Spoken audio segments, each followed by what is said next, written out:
అంటే ఇలా చూసి అలా వెళ్ళిపోయిన వాడే గొప్పవాడు. ఆ పుణ్యం ఈ పుణ్యానికి సరిపోదు. సకృత్ ఒక్కసారి సకృన్నత్వానత్వా అంటారు సౌందర్యలహరిలో శంకర్లు. సకృదీక్షణమున సంభవించు.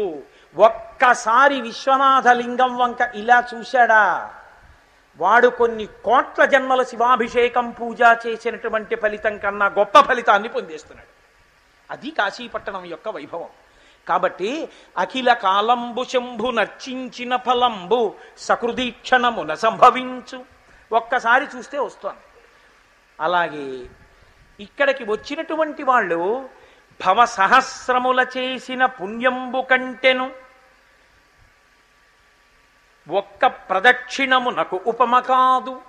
కొన్ని కోట్ల జన్మలలో చేసినటువంటి పుణ్యమంతా తీసుకొచ్చి ఓ పక్కన విశ్వనాథుడి శివలింగం చుట్టూ ఇలా తిరిగినటువంటి పుణ్యం ఓ పక్కన పెడితే ఏది గొప్పది అంటే అలా పోల్చద్దు.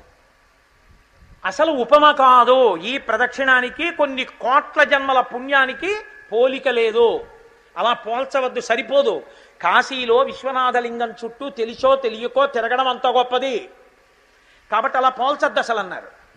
అసలు పోల్చడానికే పనికి రాకపోతే కోట్ల జన్మల పుణ్యం విశ్వనాథలింగం చుట్టూ తిరగడం ఇంకా ఎంత గొప్పదై ఉండాలి. కాశీపట్టణంలో ఆ శివాలయం చుట్టూ విశ్వనాథ మందిరం చుట్టూ తిరగడం, ఆయన శివలింగం చుట్టూ ప్రదక్షిణం చేయడం, హాయిగా ఎక్కడ పడితే అక్కడ ప్రత్యేకించి మఠాల్లో కూడా సమాన స్థాయి దీపం పెట్టడం, ఇక్కడికొచ్చి కూర్చుని మంచి మాటలు మాట్లాడుకోవడం, భగవత్కథా శ్రవణం చేయడం ఎంత గొప్పవి.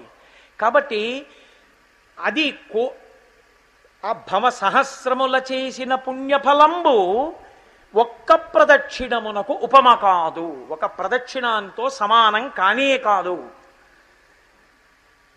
పుష్ప సమర్పణంబును పోలునే షోడశ మహాదానములు కాండముల కూడి.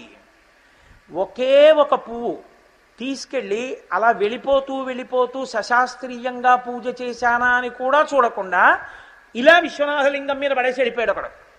ఇప్పుడు వాడి పుణ్యం గొప్పదా లేకపోతే 16 రకములైనటువంటి దానములను యథావిధిగా భూదానం, హిరణ్యదానం ఇవన్నీ చేసిన వాడు గొప్పవాడా అంటే కాశీ విశ్వేశ్వరలింగం మీద ఒక పువ్వు వేసినవాడు అంత గొప్పవాడు. ఒక్క పువ్వు విసిరినవాడు భక్తితోనో భక్తి లేకనో వెళ్ళి వేశాడు. దీని ముందు షోడశ మహాదానములు కాండములతో కూడి సరిపోన్నారు, చాలదు. అంత గొప్ప ఫలితం కేవలము ఇలా ఇచ్చేస్తారు.